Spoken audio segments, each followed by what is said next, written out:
I'm Jim Sowell. I'm a principal academic professional in the School of Physics. I'm an astronomer teaching the intro astronomy classes here at Georgia Tech.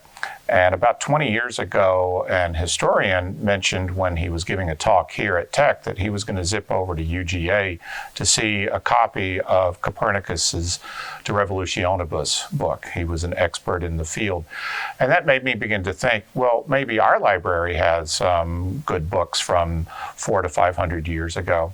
And I called up the archivist, and she goes, we have a fantastic collection of Newtonian books. The other jewel that I've taken advantage of is the Blau Atlas.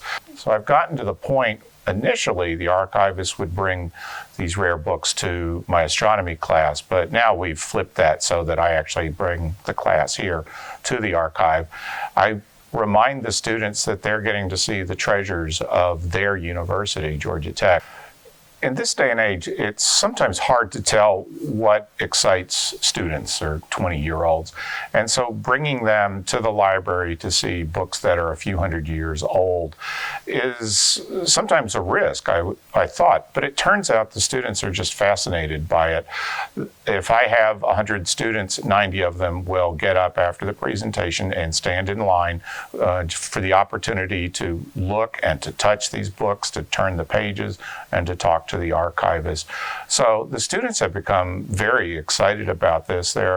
Georgia Tech students are inquisitive, so they're wanting to learn the history.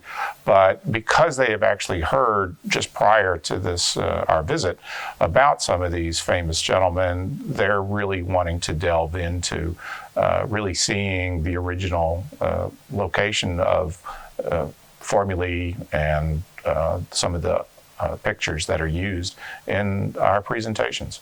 I am so extremely pleased and proud that I have a relationship with the archives here at the Georgia Tech Library.